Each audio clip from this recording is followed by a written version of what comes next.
Hello everybody. Today we are going to be doing a Q&A. These questions have came from our followers and it's going to be asking us about our film and how the production skills went. Let's get into it. I don't know where the questions... Oh, there it is. Let's answer the first one. Okay, so this one came from Emma. Thank you, Emma. She asked, was communicating with the group beneficial to the project?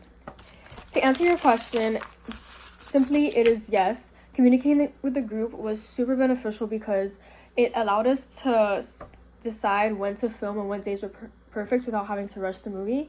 For example, Melissa, our director, there were days that she couldn't come over and film, and we were filming it here where I live with my sister, who was also part of the film, so it was easier for us to obviously film it because we were always together.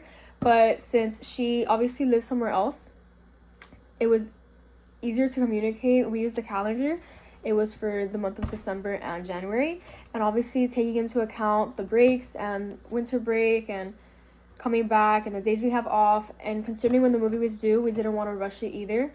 So we had this calendar where we could add in stuff and always check it every now and then to make sure that filming days are right. We had a group chat to decide what we were going to do, what we were going to wear, what was going to be right, and then everything worked out perfectly fine.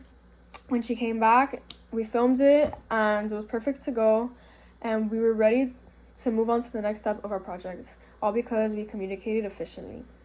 Next question.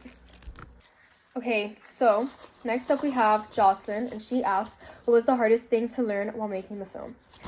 To answer your question, the hardest thing to learn was honestly, it's not a popular one, but deciding on a costume and editing and camera angles and dialogue within the scripts.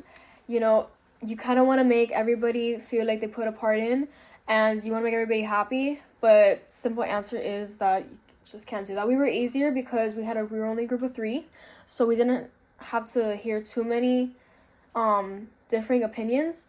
But when the day of the filming, we had a script, but obviously you start to feel how the movie's going to be and you want to change things up. And, you know, some people don't like that, some people do. So, and you also have to realize you're on a time crunch. So, we had to learn to communicate respectively and decide that, you know what, we have to do what is best for us in our movie. So, obviously we could change a couple things here and there, but to change, like, the whole script and the scenes was definitely an issue. But it's honestly just up to it was up to us to decide like how we were gonna handle it, and that was honestly the hardest thing to do, was to work together to decide on one, because everybody thinks that one thing should go another way. So we had to respectfully take in everybody's opinions and realize that this movie was gonna be our final. Okay, that one came fast. This is from Jake, and it says, how did your production skills develop throughout this project? I think my production skills developed obviously at a pace, but I think that they mostly developed in the area of color and equipment and editing. Since our movie was only during nighttime, we had to partake in, you know, editing the scenes on the phone to make it appear lighter, because the fireplace, as much as we tried to bring in the fire to light us enough, it still was kind of a little low. So we definitely had to brighten the brilliance and the shadows to make it seem like we were in a bright location when really it was really dark out.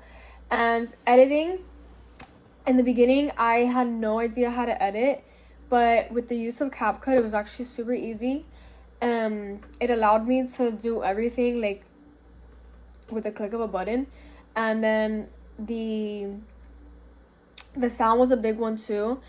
It's nighttime and we're in the grass area of the yard, so there was a lot of noise and dogs from other houses barking and crickets, obviously. So we just had to learn to isolate the background noise. And then obviously for the killer shots, since there was music in the back, it kind of helped for that one. But for the ones where we were talking, we had to isolate the background and add in the fireplace crackling sounds and then we were able to talk over it, and then those sounds, those extra background noises were minimized. Like, that was my Q&A. I hope you guys enjoyed it. I definitely did, and I hope you gained some new knowledge about my experience filming our slasher film horror called Slumber Slash.